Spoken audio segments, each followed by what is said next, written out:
नमस्कार, मी अभिजित करंडे. माझा विशेषमध्ये आपल्या सगळ्यांचं स्वागत. मरता क्या नहीं करता ही म्हण तुम्ही ऐकून असाल. अस्तित्व टिकवण्यासाठी माणूस काय करत नाही, आणि जर तो राजकीय पक्ष असेल तर मग कुठल्याही टोकाला जाण्याची किंवा कितीही मोठी तडजोड करण्याची तयारी ठरलेली असते. सध्या मुंबई महापालिकेच्या संग्रामात महाराष्ट्रातला सर्वात मोठा पक्ष अशी ख्याती मिळवणारी भाजप असो, की सत्तेत राहूनही विरोधकांचा रोल करणारी शिवसेना, किंवा मग फक्त नावापुरते विरोधक असे विरोध मिळवणारी काँग्रेस राष्ट्रवादी, सगळ्यांसाठीच ही निवडणूक अग्निपरीक्षा आहे. भाजपला मुंबईत कमळ फुलवून शिवसेनेला नामोहरम करायचंय. शिवसेनेला भाजपला चित करून 25 वर्षाचं आपलं अस्तित्व, वर्चस्व अबाधित असल्याचं सिद्ध करायचं. तर विरोधकांना या दोघांच्या भांडणात आपलं महत्त्व अधोरेखित करून मतदारांना आपण इथंच कुठेतरी आहोत हे सांगायचं. पण त्याहीपेक्षा अजून एक पक्ष आहे ज्याच्यासाठी ही निवडणूक आतापर्यंतची सगळ्यात मोठी परीक्षा ठरणार आहे, आणि तो म्हणजे मनसे. पहिल्या फटक्यात 13 आमदार निवडून आले, पण 5 वर्षात ती संख्या वाढण्याऐवजी ती 1वर आली. पुणे, नाशिक, ठाणे, मुंबई नेते कार्यकर्ते सोडून जाऊ लागले. त्यामुळे ग्राउंडवर लढणे इतकं सैन्य तरी आहे का, असा सवाल विचारला जाऊ लागला. आणि त्यामुळेच मनसेनं मराठी मतांमधली फूट टाळण्यासाठी आणि राष्ट्रीय पक्षांना दूर ठेवण्यासाठी सेनेशी युतीचा प्रस्ताव दिला, जो आजच उद्धव ठाकरेंनी फेटाळला आहे. त्यामुळे आता कधी काळी महाराष्ट्राच्या, मुंबईच्या राजकारणाची दिशा ठरवणाऱ्या मनसेचं काय भवितव्य काय आहे, हा प्रश्न आहे. आणि चर्चेसाठी आपल्यासोबत आहेत मनसे नेते संदीप देशपांडे, शिवसेना नेत्या मनीषा कायंदे, राजकीय विश्लेषक अभय देशपांडे. आणि राज उद्धव यांनी एकत्र यावं म्हणून अनेक दिवस प्रयत्न जे करत होते, सगळ्या महाराष्ट्राला ते परिचित आहेत, ते सतीश वळंजू. सुरुवातीला प्रश्न संदीप देशपांडे यांच्याकडे. मरता क्या नहीं करता एवढी अगतिकता आहे का? खरं तर मला असं काय वाटत नाही अगतिकता वगैरे आहे. असं आहे की कोणी कोणाला युतीचा प्रस्ताव दिला म्हणजे तो का अगतिक झाला अशातला भाग नाहीये. शिवसेनेने अनेक वेळा भाजपला प्रस्ताव दिलेत, भाजपने अनेक वेळेला शिवसेनेला प्रस्ताव दिलेत. ही राजकीय एक घडामोड आहे, एवढंच मी त्या दृष्टीने म्हणेन. की म्हणजे मनसेने प्रस्ताव दिला, मग आता मनसेचं भवितव्य काय, मरता नाही तो क्या नाही करता, एवढी सगळी काही विरुद्ध लावायची गरज नाही आणि एवढी काय वाईट अवस्था नाहीये. अच्छा, असं आहे की आजच मी एक बातमी बघितली तुमच्या इथे चॅनलवर की आयडिया आणि वोडाफोन एकत्र येऊन रिलायन्स जिओला टक्कर देणार. आता ह्याच्यात काय आयडियाची आगतिकता आहे का वोडाफोनची आगतिकता आहे? असं काय आगतिकता वगैरे नसते.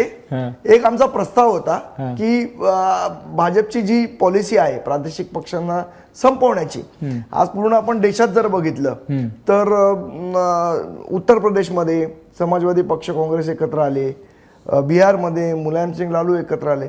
आम्ही हा प्रयोग करण्याचं आम्ही सुतोवाच केलं.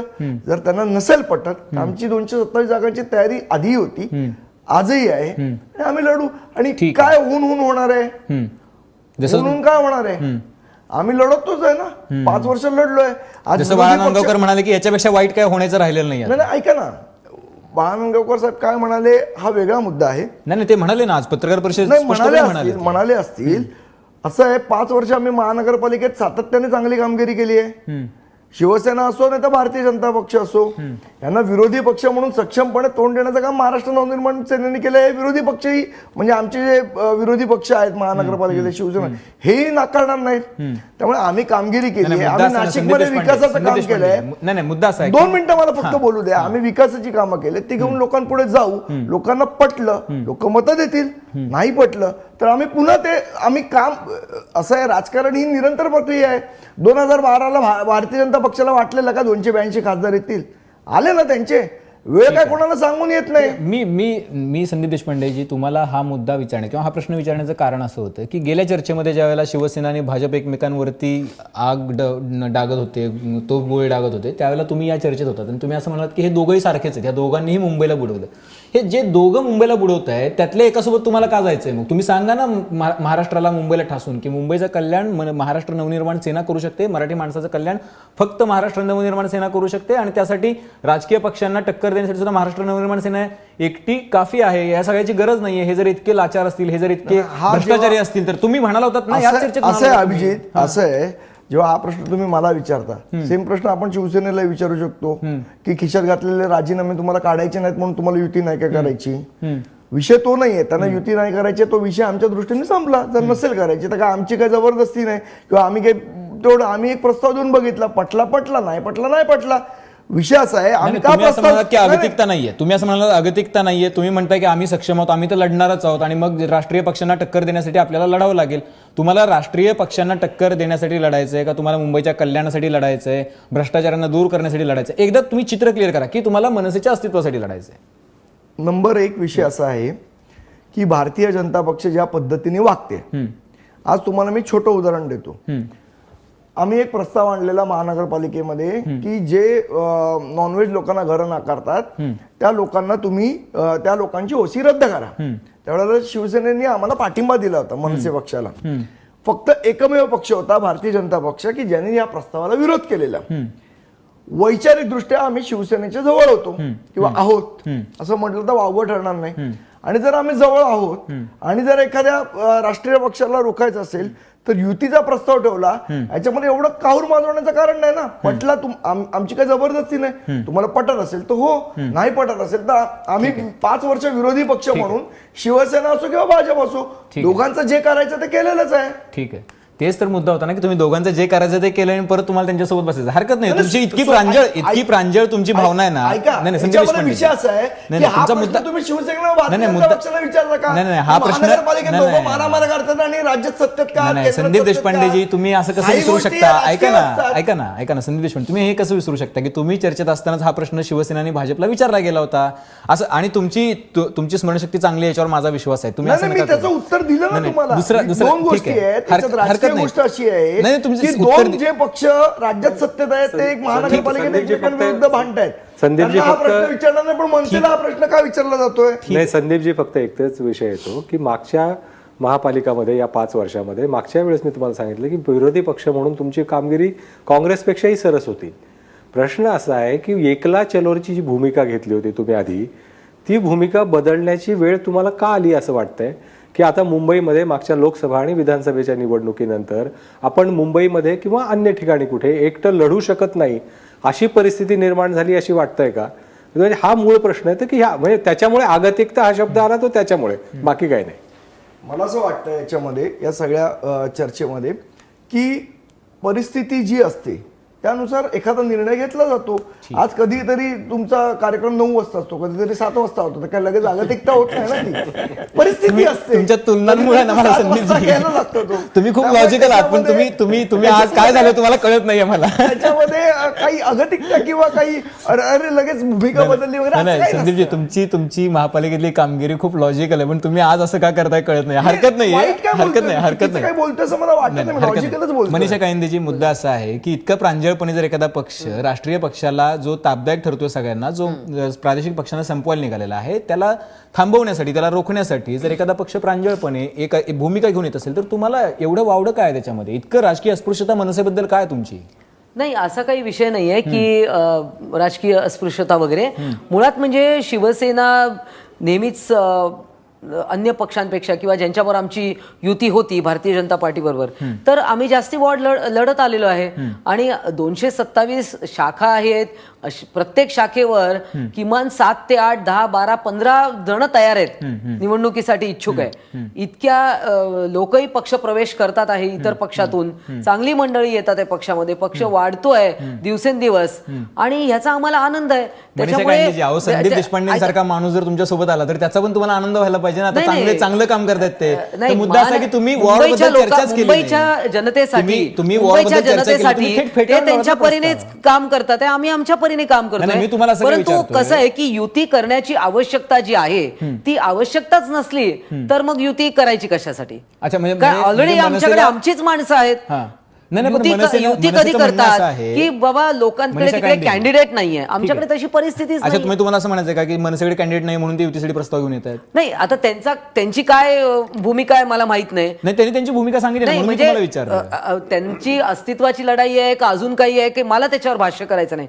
परंतु आमच्याकडे आमचेच इतके कॅन्डिडेट आहे, प्रत्येक वॉर्डच्या कॅन्डिडेट आहेत. त्याच्यामुळे युती करून कोणाला जागा देणं हा प्रश्नच नाही असं तुम्ही म्हणालात. पण मुद्दा असा आहे ना मनीषाजी की मुद्दा असा आहे की मनसेने कुठली अट ठेवली नाही, शर्त ठेवली नाही, काहीच नाही. आणि मुद्दा असा की जर अशा जर वेळेला मनसे तुमच्या सोबत येऊ इच्छित असेल, कुठल्याही अटी शर्तीशिवाय जागांवरती कॉम्प्रोमाइज करण्याच्या तयारीसह, तर तुम्ही किमान चर्चेची पहिली फेरी, किमान सकारात्मक रिस्पॉन्स वगैरे काहीच न देता तुम्ही त्यांना जे धुडकावून लावलं त्याच्यामुळे आश्चर्य वाटलं की एवढी म्हणजे तुम्हाला आता मनसेचं हे नकोय, म्हणजे मनसे आहे अस्तित्वात इथं आजूबाजूला असं काही दाखवायचं नाहीये तुम्हाला? नाही, आम्हाला पॉझिटिव्हली काम करायचंय. आमच्याकडे आमचेच उमेदवार भरपूर आहेत प्रत्येक वॉर्डात, त्यामुळे अजून कोणाशी सीट शेअरिंग करायचंय आणि आमच्याकडे काही सीट आहेत की जिथे आम्हाला कॅन्डिडेट सापडत नाहीये तर मग ते आम्ही अन्य कोणाला देऊ इच्छितो, असा काही विषय नसल्यामुळे. आणि मुळात म्हणजे माननीय उद्धवजींनी पण त्यांच्या स्टेटमेंट्स मधून क्लिअर केलेलं आहे की त्यांच्याकडे कुठलाही प्रस्ताव नाहीये. बाळा नांदगावकर गेले असतील मातोश्रीवर, काही कोणाशी बोलले असतील, परंतु माननीय उद्धवजींकडे तरी कुठलाही प्रस्ताव नाहीये, हे त्यांनी स्वतः स्टेटमेंट देऊन क्लिअर केलेलं आहे. एकच प्रश्न विचारतो की भाजपा बरोबर युती करण्याची तुमची तयारी आहे. भाजपा बरोबर गेले 2 वर्ष तुमचे मतभेद सातत्याने सुरू आहे. विधानसभेत एकमेकांच्या विरुद्ध लढला, तरी पण तुमची युती करण्याची, त्यांना जागा सोडण्याची, म्हणजे तुमच्याकडे उमेदवार असतानाही सोडण्याची तयारी आहे. परंतु मनसेला तुम्ही म्हणजे अनटचेबल समजता की आता मनसे संपली, आता त्यांना बरोबर घ्यायचंच नाही, म्हणजे मनसे हा राजकीय पक्ष म्हणून एक पर्याय आहे, तो पण युतीसाठी उपलब्ध आहे, हे तरी तुम्हाला मान्य आहे की नाही? नाही, कसं आहे की मुद्दा भाजप बरोबरचा जो आहे की 25 वर्ष ही युती होती, मागच्या विधानसभेपासून ती तुटली आणि त्यानंतर ठीक आहे आम्ही सरकार करण्यासाठी एकत्रित आलो आणि एक जुना मित्र म्हणून की ठीक आहे पूर्वी ज्यांच्याबरोबर आमचं सीट शेअरिंग झालेलं आहे, असं पूर्वी 60 जागांवर ते लढले, उरलेल्या जागांवर आम्ही लढलो, काहीतरी त्याला एक इतिहास आहे, काहीतरी त्याला एक बॅकग्राऊंड आहे. मनसेबरोबर कधी युतीचा काही बॅकग्राऊंड नाही किंवा असा काही विषयच नाही. आणि आता आम्ही स्वबळावर जर का उद्धवजींनी अनाऊन्स केलेला आहे, निर्धार व्यक्त केलेला आहे, त्या निर्धार मेळाव्यामध्ये जर का सगळ्या शिवसैनिकांनी आपण बघितलं की शपथ घेतली आहे सगळ्यांनी, आणि तशी आता कोणाशीच युती करण्याचे तसं काही विषय नाही. पण जी भीती मनसेला वाटते, जी भीती मनसेने बोलून दाखवली की राष्ट्रीय पक्षासमोर जर तुम्ही असे वेगळे वेगळे गेलात तर मराठी मतांचं विभाजन होईल, अशी भीती काही शिवसेनेला नाहीये? म्हणजे नाही, तशी काही नाही. आम्ही कॉन्फिडंट आहोत की मराठी माणूस जो आहे तो कायम शिवसेनेसोबत राहिलेला आहे आणि आम्हाला मुंबईच्या जनतेवर विश्वास आहे आणि मुंबईच्या जनतेला आमच्यावर विश्वास आहे. आम्हाला वारंवार निवडून दिलेला आहे, कारण लोकांना माहित आहे की तळागाळात जाऊन हीच माणसं काम करू शकतात. त्याची अनेक उदाहरणं इतक्या वर्षामध्ये आहेत.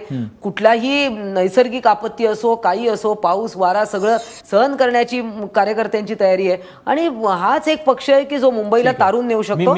मी तुम्हाला थोडं थांबवतो. सतीश वळवंजीजी, मी तुमच्याकडे येतो, पण संदीप देशपांडेजी, तुम्ही एक लॉजिक मांडलं होतं की गेल्या निवडणुकीत जे काही झालं त्याच्यामध्ये अगदीच कमी फरकानं उमेदवार निवडून आले किंवा पडले आणि त्याच्यामुळे हे परत होऊ नये यासाठी युती करणं आवश्यक आहे. तुम्हाला भीती ती शिवसेनेला वाटत नाहीये, ते तुम्हाला अगदीच कॉर्नर करण्याच्या स्थितीत दिसतात. नाही, ठीक आहे. आता 2 मुद्दे आहेत. एक असं आहे की जसं मगाशी सांगितलं की शिवसेनेबरोबर आमची लढाई आम्ही लढलो आणि मग आता युतीचा प्रस्ताव का? त्या लॉजिकला उत्तर हेच आहे की जी शिवसेना आणि भाजप एकमेकांच्या विरोधात लढली विधानसभा, तीच सत्तेत एकमेकांच्या मांडीला मांडी लावून बसली. हाच खिशात राजीनामे ठेवून फिरणारे. तुम्ही जे दुपारी लॉजिक मांडलं त्याच्याबद्दल मी हे सांगतो की माझं हे कार्यकर्ता म्हणून आम्ही ग्राउंड लेवलवर काम करतो. कॉर्पोरेशनची निवडणूक, विधानसभेची निवडणूक आणि लोकसभेची निवडणूक, या तिन्ही निवडणुकीमधले जर मताचा पॅटर्न तुम्ही जर बघितलं, मतदानाचा पॅटर्न जर तुम्ही बघितलं तर तो वेगळा वेगळा असतो. लोकसभेची निवडणूक ही मोस्टली पक्ष ओरिएंटेड निवडणूक असते. विधानसभेमध्ये थोडंसं मिक्स असतं, पक्ष ओरिएंटेड प्लस उमेदवार. कॉर्पोरेशनमध्ये पक्षता असतोच, पण उमेदवार सेंट्रिक थोडी जास्ती असते आणि त्याचं मतदानही कमी असतं. म्हणजे त्याच्यामध्ये साधारण जर मागच्या वेळा आपण बघितलं तर जवळजवळ 56 जागा अशा आहेत ज्या 50 ते 300 मतांनी जिंकल्या गेल्यात किंवा हारल्या गेलेल्या आहेत. तर आमचं असं म्हणणं होतं की ते घडू नये, एवढी आमची इच्छा होती. पण असं आहे की जर सगळ्यांना वाटत असेल की नाही असं काय होऊच शकत नाही, त्यांची इच्छा त्यांना लागला. मागच्या लोकसभेमध्ये तुम्ही भाजपाच्या विरुद्ध उमेदवार नाही उभे केले, फक्त शिवसेनेविरुद्ध उमेदवार उभे केले आणि आता तुम्ही शिवसेनेकडे अनुकूल प्रतिसादाची कशी काय अपेक्षा करू शकता जर या टोकाला जर मतभेद गेले होते? अभयजी, याच्यामध्ये कोणाकडनं आम्हाला हाच प्रतिसाद पाहिजे असं काही नव्हतं. आमची विचारधारा क्लिअर आहे. आम्हाला असं वाटलं की उद्या भाजपचा महापौर जर बसला, तो बसू नये अशी आमची इच्छा आहे, पण जर बसला तर त्या योगदानामध्ये आमचा वाटा नको. अच्छा, ठीक आहे. सतीश वळवंजीजी, मुद्दा असा आहे की ही टाळीसाठी हात पुढे करायला राज ठाकरेंना उशीर झाला असं वाटतंय का? कारण तुम्ही गेली कित्येक वर्ष प्रयत्न करत होता आणि आता ज्याला राज ठाकरे टाळीसाठी हात पुढे करतायत त्याला उद्धव ठाकरेंनी तो झिडकारून दिलेला आहे. तुम्हाला आठवत असेल तर काही वर्षापूर्वी असाच हात पुढे अशीच टाळी मागितली होती उद्धव ठाकरेंनी आणि त्या टाळीची नुसतीच हेटाळणी केली गेली नव्हती तर त्याची खिल्ली उडवली गेली होती. आम्ही 2010 पासून एक प्रामाणिक प्रयत्न ह्या दोघांना एकत्र आणण्याचा केला. त्यावेळेला आता जे संदीप देशपांडे बोलतायत की तोच मुद्दा होता की मराठी मतांचं विभाजन आम्हाला टाळायचं होतं. आणि त्यावेळेला मनसे हा नवीन होता पक्ष आणि एक थोडीशी लोकांना मला वाटतं त्यावेळेला त्यांनी एक मनसेला एक मतदान करून आजमावून बघितलं आणि त्या विधानसभेला जवळजवळ 50 ते 55 सीट्स थोड्या थोड्याशा फरकाने गेल्या होत्या. म्हणजे त्यावेळेला खरं तर शिवसेनेची सत्ता आली असती. संदीप देशपांडेंना किंवा त्यांच्या पक्षाला आता रिअलायझेशन हे झालेलं आहे की मराठी मतांचं विभाजन होतं म्हणून अतिशय चांगलं आहे. त्याचा कदाचित पुढे काहीतरी फायदा होईल. पण आम्ही त्यावेळेला आमच्या प्रयत्नाला म्हणजे आम्ही तुम्हाला आठवत असेल आम्ही शिवाजी पार्कवरनं मासाहेबांच्या पुतळ्यावर जाऊन राजसाहेबांच्या घरावर आणि तिकडनं मातोश्रीवरती मोर्चा नेला होता. आम्ही सगळे मराठी प्रेमी किंवा शिवसेनेवर आणि मनसेवर प्रेम करणारी मंडळी होतो. आम्ही कोणाचीच बाजू त्यावेळेला घेतली नव्हती. जरी मी एक शिवसैनिक असलो तरी आम्हाला साधं म्हणजे आमचा पुष्पगुच्छ स्वीकारण्याची सुद्धा कटसी दाखवली गेली नाही. आम्हाला भयंकर खटकलं होतं ते त्यावेळेला सुद्धा. त्याच्यानंतर आम्ही मातोश्रीवरती गेलो. मातोश्रींनी सुद्धा आमचं फार ऐकलं असं नाही, पण उद्धवजी समोर आले. उद्धवजींनी आमची बाजू ऐकून घेतली. त्यांनी आम्हाला त्यांच्या परीने समजावण्याचा प्रयत्न केला. आम्ही आमचे मुद्दे मांडले आणि आम्ही त्यावेळेलाही सांगितलं होतं की आम्ही एक ठराविक दिवस हे आंदोलन कंटिन्यू करू, त्याच्यानंतर आम्ही स्टॉप करू, कारण ते पुढे चालवण्यासाठी लागणारं आर्थिक बळ आमच्यापाशी नाही आहे म्हणून. आणि आम्ही ते त्याप्रमाणे संपवलं. पण त्यावेळेला हे डिसिजन नेत्यांवरतीच ठेवलं होतं. पण आम्हाला शिवसेनेकडून प्रतिसाद मिळाला, पण आम्हाला मनसेकडून किंवा मनसेच्या नेतृत्वाकडून कधीच प्रतिसाद मिळाला नाही. पण ठीक आहे वळंजूजी, मुद्दा असा आहे की फॉर आय अँड आय म्हणजे विल मेक वर्ल्ड ब्लाइंड असं जर म्हटलं तर आपण डोळ्यासाठी डोळा मागितला. म्हणजे आता त्यावेळेला मनसेने असं केलं म्हणून आता शिवसेना करणार. आता असं केलेलं नाहीये. पण आता खरं बघायला वळंजूजी आता पण असं होऊ शकतं. संदीप देशपांडे जे म्हणतायत की 50 ते 300 मतांनी जे उमेदवार पडतायत किंवा निवडून येत आहेत, तर त्याच्यामध्ये जर ती मराठी मतं विभागली गेली आणि तिथं जर भाजपचा फायदा झाला, जर अर्थात म्हणजे भाजपशी मनसेची युती झाली नाही तर म्हणजे त्याची शक्यता पण आहे, त्याची काही शक्यता नाकारता येत नाही, तर या पक्षांनी एकत्र का येऊ नये? शिवसेनेने इतकं ताणून धरण्याची गरज आहे का असं तुम्हाला वाटतं? नाही, मला असं वाटतं की आता सध्या खरोखर गरज नाहीये. आता खरं म्हणजे आता कसं झालंय माहिती आहे का की आम्ही नगण्य असलेल्या भाजपला आम्ही ह्या स्टेजला आणलं. आज भाजप आम्हाला वरनं डोळे वटारून दाखवते. आज मनसेची परिस्थिती म्हणजे अगदी प्रामाणिकपणे सांगायचं झालं तर मनसेची परिस्थिती फार चांगली आहे असं मला स्वतःला वाटत नाही. आता त्यांना जर आम्ही समजा आम्ही आलो अगदी त्यांना 50 सीट्स दिल्या, त्यातल्या 25 सीट्स समजा निवडून आल्या, अलायन्स झालं तर की उद्या विधानसभेला ह्या गोष्टीचा आम्हाला त्रासच होणार आहे ना. आता आमचा पक्ष सक्षम आहे. आमच्या नेतृत्वावरती मीडियानी प्रत्येक वेळेला मवाळ आहे, दुसरं नेतृत्व अति आक्रमक आहे किंवा आक्रमक आहे अशा प्रकारचे आमच्या आता शिवसेनेचं नेतृत्व सिद्ध झालेलं आहे. उद्धवजींनी म्हणजे भाजपचा अश्वमेघ पहिल्यांदा जर कोणी रोखला असेल तो महाराष्ट्रात उद्धवजींनी एकट्याच्या जीवावर, एकट्याच्या मेहनतीवर आणि शिवसैनिकांच्या आणि मराठी माणसाच्या पाठिंब्यावरती तो रोखलेला आहे. आणि आता कॉन्फिडन्स आहे ना आम्हाला. त्यावेळेला आम्ही अगदी कमी वेळामध्ये 63 सीट्स महाराष्ट्रात निवडून आणल्या. आता तर मुंबईच्या 227 सीट्समध्ये 80-85 आमचे नगरसेवक आहेतच. त्यांचं काम आहे, आमच्या शाखांचं काम आहे. तर कशासाठी? आता माझं स्वतःचं मत असं आहे की ठीक आहे, त्यावेळेला केलं ते केलं, त्यावेळेला प्रतिसाद मिळाला नाही. आता एकला चलोरेची भूमिका मी तर त्याचं आता स्वागत करतो आणि मला वाटत नाही यावेळेला मराठी मतांचं विभाजन होईल. मराठी माणसांनी सुद्धा त्याचा निर्णय पक्का केलेला आहे आणि तो शिवसेनेला वोट करेल. ठीक आहे. म्हणजे राजकारणात एका निवडणुकीत कोणी संपत नाही आणि आपल्यासारख्या आपला जो देश आहे, आपल्यासारख्या देशामध्ये जिथं की एखादी राजकीय सिच्युएशन असल्यानंतर एखादा नेता आणि एखादा पक्ष मोठाही होतो आणि अचानकपणे त्याचा अस्तही होतो. तर अशा वेळेला राज ठाकरेंचं महत्व राजकारणातलं अगदीच नाकारणं हे धोकादायक किंवा हे खूप अतिघाईचं ठरेल खरं तर. त्यामुळे ब्रेक नंतर आपण चर्चा करणार आहोत की भाजपशी मनसे याचा फायदा घेऊन भाजपशीही युती होऊ शकते. अशी काही चित्र पुढच्या काळात महाराष्ट्रात बघायला मिळेल का? आणि मनसेवर ही वेळ का आली? या दोन्ही मुद्द्यावर चर्चा करणार आहोत. तुम्ही कुठेही जाऊ नका, पाहत राहा एबीपी माझा.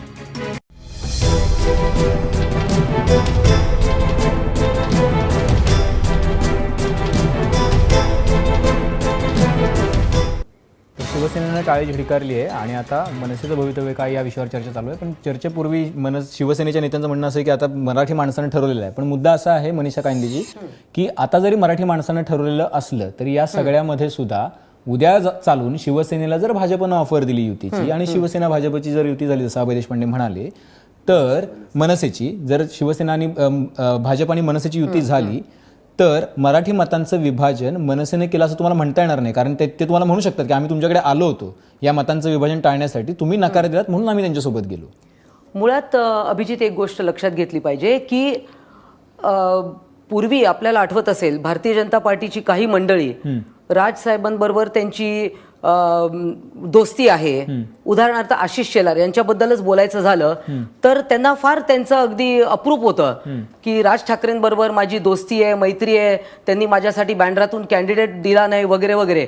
पण तेच आज भारतीय जनता पार्टी मनसेला पूर्ण वाळीत टाकलंय. आणि अशा वेळेला ज्या वेळेला मतांचं विभाजन झालं, मराठी मतांचं विभाजन कोणामुळे झालं तर मनसेमुळे झालं.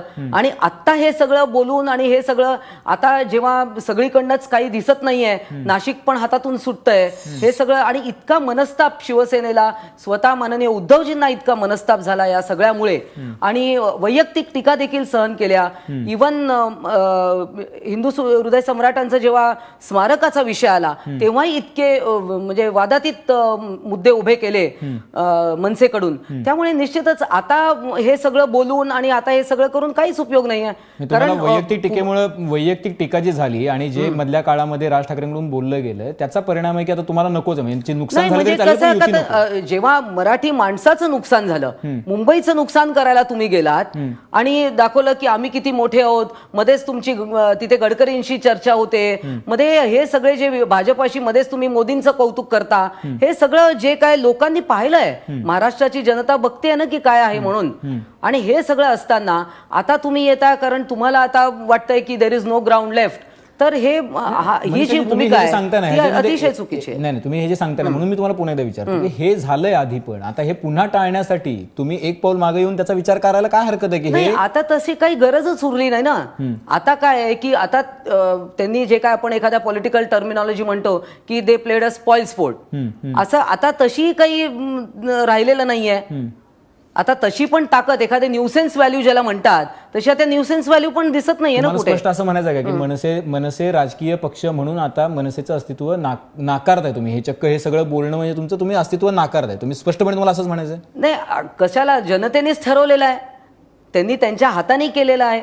आणि म्हणजे नुसतं महानगरपालिकेमध्ये निदा आमच्यावर पण भरपूर टीका केली, महानगरपालिकेने केलेल्या चांगल्या कामाची देखील प्रत्येक वेळा टीका केली. मग आत्ता हे कशाला? संदीप देशपांडेजी मला कशाला म्हणजे हे एवढं सगळं वैयक्तिक टीका, राग, लोक, म्हणजे याच्यामध्ये खूप मला सगळ्या गोष्टी आहेत. 2 मिनिटं याच्यावर विश्लेषण करू दे. जे लोकांना अफजल खान म्हणाले त्यांच्याबरोबर तुम्ही सत्तेत बसलात, ज्या मोदींवर म्हणजे आता तुम्ही टीका करताय त्या मोदी लाटेवर तुमचे खासदार निवडून आले. अजिबात नाही. आताही मी तुमच्या मध्ये नाही बोललो. बरं बोला. ज्या मोदींवर टीका केली त्या लाटेवर निवडून आले. आताही तुम्हाला मनसेबरोबर युती करायची नाही आहे, तो आमचं अस्तित्व संपलं असं तुम्हाला वाटतंय म्हणून तुम्ही करत नाही आहात. पण तुम्ही आज भाजपवर टीका करून शेवट तुम्ही भाजपबरोबरच महानगरपालिकेत जाणार किंवा राज्यात सत्तेत बसणार आहात. म्हणजे तुम्ही जे काय आमच्याबद्दल जे निकष लावलेत ते कदाचित भाजपसाठी लावत नसाल, हरकत नाही, तो तुमचा वैयक्तिक विषय, तुम्ही कोणासाठी काय निकष लावावेत. मुद्दा असा आहे की आम्ही शिवसेनेवर 5 वर्ष विरोधी पक्ष म्हणून आम्हाला लोकांनी जबाबदारी दिली, तर आम्ही सत्ताधारी पक्षाचं जिथे चुकतो तिथे बोलणार. जसं तुम्ही राज्यात सत्तेत राहून जिथे भाजप चुकतो तिथे बोलता की नाही. मग आम्ही काय चुकीचं केलं? मग ती टीका तुम्ही वैयक्तिकरित्या, त्या चांगल्या कामाला देखील टीका झाली ना. आता तिकडे सरकारमध्ये, महाराष्ट्र सरकारमध्ये जर का काही चुकीचे निर्णय झाले, केंद्रामध्ये चुकीचे निर्णय झाले, जर का लँड ऑर्डिनन्स बिल वरून झालं, नाही निश्चितच शिवसेनेने चांगलंच काम केलं. मनसेने केलेली टीका तुम्हाला इतकी लागते, तुझं रोज किरीट सोमय्या आणि आशिष शेलार टीका करत होते तरी तुम्ही त्यांच्याशी चर्चेला तयार होते. म्हणजे चर्चा तरी करा. नाही असं आहे की त्यांच्याकडनं प्रस्ताव येत होते, त्यांच्याकडनं प्रस्ताव, आम्ही तर त्यांना 60 जागांच्या वर द्यायला तयारच नव्हतो ना. पण इथं जागांचा प्रश्नच नाहीये. तुम्ही तुमचं बोलणं होतं, मी एक शब्द मध्ये बोललो. ठीक आहे संदीपजी, बोला संदीप, म्हणून मी बोलतो. तुमचं झालं, मला पूर्ण बोलू द्या. बोलू ना. त्यांनी मला काहीतरी विचारलं, हे तुम्ही असं आपण त्यांना पूर्ण करू द्या, त्यांना पूर्ण करू द्या. मला वाटतं बाळासाहेबांच्या स्मारकाला आम्ही विरोध केला. ज्या नाशिकमध्ये बाळासाहेबांचं स्मारक आम्ही पहिले उभारलं, अजून मुंबईमध्ये जागेचा शोधच चाललाय. नाही जागे झालाय की शोध काय करायचाय?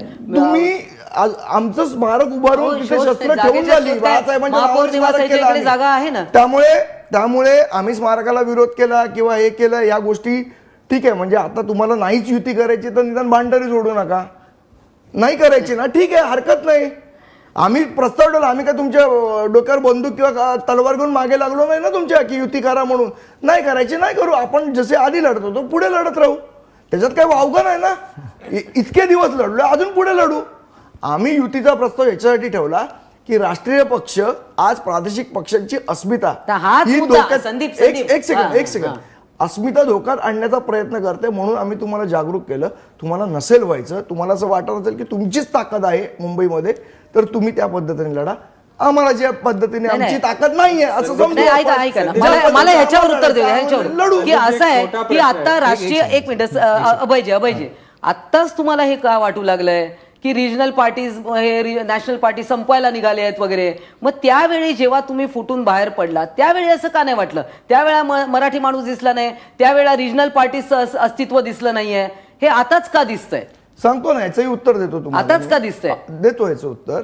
जेव्हा हा पक्ष माननीय राजसाहेबांनी काढला तेव्हा पक्ष म्हणून आमची एक वाटचाल आम्ही करतच होतो ना, ती करणं आम्हाला भाग होतं.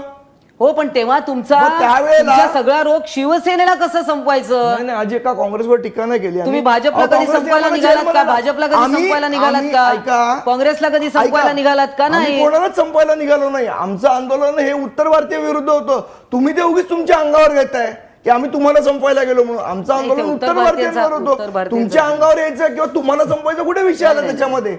तुम्ही हे मानताय की तुम्हाला संपवायला गेलो, संदीप आम्ही म्हणतोय- आमचा लढा लढत तुमचा होतो. तुमचा एजेंडा कायम तोच राहिलेला आहे संदीप. कसं मला एक उदाहरण देता एजेंडा येईल कायम का? हाच राहिलेला आहे की कुठूनही शिवसेनेला संपवायचं, हे सगळ्यांना आता माहिती तुमचा आहे. अजेंडा भाजपला संपवायचा आहे की नाहीये?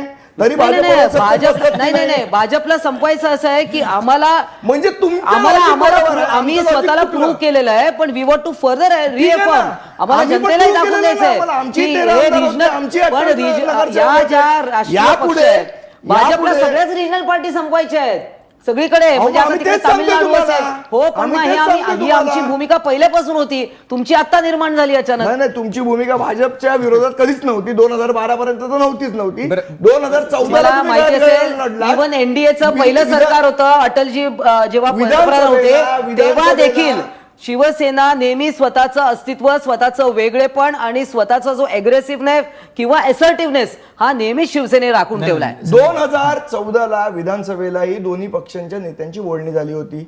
आम्ही एबी फॉर्म राखून ठेवलेले, कदाचित मनीषाताईंना मला माहित नाही कळवलंय की नाही कळवलंय ते, पण 2014ला सुद्धा ही प्रक्रिया झालेली. आम्ही तेव्हा 2014ला तर अगदीच आमचं अस्तित्व तुमच्या भाषेत म्हणायचं झालं तर संपलेलं वगैरे नव्हतं.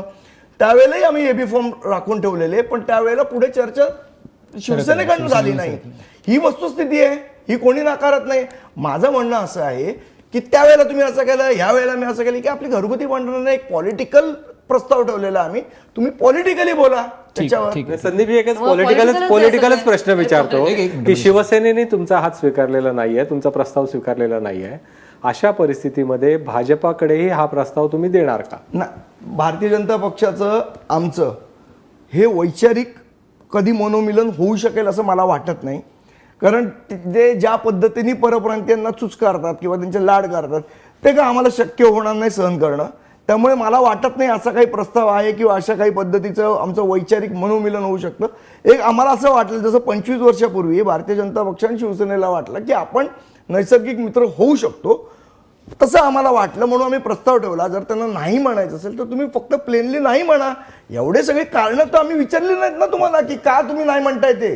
तुम्ही नाही म्हणा आणि विषय संपवा. जनतेला पण कळलं पाहिजे ना. ठीक आहे मनीषाजी, पण मुद्दा असा आहे की आता तुम्ही ज्या पद्धतीनं मनसे आणि शिवसेनेची काय थोडक्या शब्दात झोंबाझोंबी आता टीव्हीवर पाहायला मिळेल, तशीच ती निवडणुकीत पाहायला मिळणार. मुद्दा असा आहे की जसं संदीप देशपांडे तुम्हाला विचारतात की तुम्हाला जर एवढी टीका, एवढी वैयक्तिक टीका उद्धव ठाकरेंवर पण केली, एवढी वैयक्तिक टीका मातोश्रीवरती झाली, पार अगदी बांद्र्याचा बॉस, माफिया राज वगैरे असे शब्द वापरणाऱ्या लोकांसोबत सुद्धा तुम्ही चर्चेला बसलात. म्हणून मी तुम्हाला विचारलं की मग मनसे इतकी तुम्हाला अस्पृश्य का आहे? नाही, आम्ही जे कोणी मातोश्रीवर बोट दाखवत होते, ज्यांनी कोणी किरीट सोमय्या वगैरे हे जे कोण बडबडत होते, तर मला सांगा त्यांना त्यांची जागा दाखवलेली आहे. शिवसैनिकांनीच जागा दाखवली की नाही? आणि त्यानंतर त्यांना विचारते, त्यांच्याबरोबरचा प्रश्नच नव्हता. मुख्य फायनल डिसिजन जे होणार होतं, झालं असतं ते मुख्यमंत्री आणि उद्धवजींमध्येच होणार होतं. आणि ही तर ठीक आहे, ते दुसऱ्या फळीचे नेते बोलत होते आपापसात आणि एक जुना मित्रपक्ष म्हणून आम्ही त्यांच्याशी बोलायला बसलो. पण जेव्हा त्यांना इतका अवास्तव काहीतरी बोलायला लागले आणि अनरिझनेबल काही डिमांड करायला लागले, तर निश्चितच मग आम्ही जो काय पूर्वीचा प्रस्ताव होता त्याच प्रस्तावाने आम्ही पुढे जात होतो. आणि ज्यांनी कोणी माफिया बिफिया बोललं त्यांना त्यांची जागा दाखवलेली आहे. परंतु मुद्दा असा आहे की अशीच जर भांडणं झाली आणि असंच जर 50 आणि 100 आणि 200 मतांनी जर मराठी नगरसेवक जर पडले आणि त्याचा तोटा जर शिवसेनेला झाला, तर याचा पश्चाताप करण्याची वेळ तर येणार नाही ना. बघूया ना, जर तरच्या भाषेमध्ये कशाला बोलायचं ॲक्च्युली. तसं बघायला गेलं, आता मगाशी संदीप देशपांडे म्हणाले की मागच्या वेळेला आम्ही कोणाच्या मोदींच्या लाटेवरती जिंकलो, उद्या म्हणतील आम्ही हे राजसाहेबांच्या लाटेवरती जिंकले म्हणून. असंही होईल ना, असं होऊ शकतं. कारण शेवटी ते आक्रमक नेतृत्व आहे हे तुम्ही उभं केलेलं चित्र आहे आणि तुम्ही आमच्या नेत्याला नक्कीच नेहमीच मवाळ बोलत आलेला आहात. आता मी तेच सांगतोय की शिवसेनेचं नेतृत्व त्यांनी सिद्ध केलेलं आहे. आता होऊन जाऊन दे ना, एकदा आम्हालाही समजून दे आमची काय ताकद आहे ती. कशासाठी प्रत्येक वेळेला युतीमुळे आम्ही इतरांना मोठे केले ते आता मानायलाही तयार नाही. ते उलट म्हणजे मागच्या वेळेला शिवसेनेच्या 40 नगरसेवकांच्या जागा भाजप मागत होते असं न्यूज होती आणि त्या एका चर्चेमध्ये बोलताना असं म्हणाले होते की त्यांच्या विजयामध्ये आमचा वाटा आहे कारण आमची युती होती. मी सांगतो तुम्हाला, 1990मध्ये ह्या लोकांना, भाजपच्या लोकांना वॉर्डामध्ये 800 मतंसुद्धा पडत नव्हती. त्यावेळेला दत्ता राणेंना सीट देऊन शिवडी मतदारसंघ, ज्या मतदारसंघात मी राहत होतो, आम्ही त्यांना निवडून आणलेलं आहे.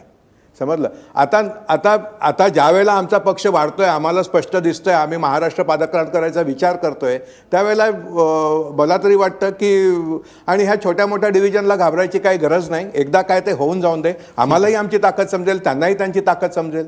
ठीक आहे. आणि ज्या वेळेला आम्ही पॉझिटिव्हली तुमच्याकडे येत होतो, तुम्ही अशा पद्धतीने झिडकारत होतात की तुम्हाला गरजच नाही, आम्हाला गरज आहे. असं वातावरण मीडियामध्ये सुद्धा. आणि आता संदीप देशपांडे, आता मला ऐका ना, ही गोष्ट चुकीची आहे. मला ऐका ना, पण मागासपासून मी ऐकतोय तुम्ही. मला ऐका ना, 2007 मी तुमच्यामध्ये बोलत नाहीये. 2014लाही आम्ही युतीसाठी तयार होतो, झिडकारला वगैरे नव्हतं. राजसाहेबांचं एवढंच म्हणणं होतं की जी टाळी पुढे गेली ती न्यूजपेपर मधनं होत नाही, चर्चा करायची, फोन करूया, आपण चर्चा करूया. जसं आम्ही आता बाळा नांदगावकर साहेब गेले, आम्ही काय पेपर मधनं नाही ना सांगितलं, कुठल्या वर्तमानपत्रात बातमी देऊन तर नाही सांगितलं की आम्हाला युती करायची.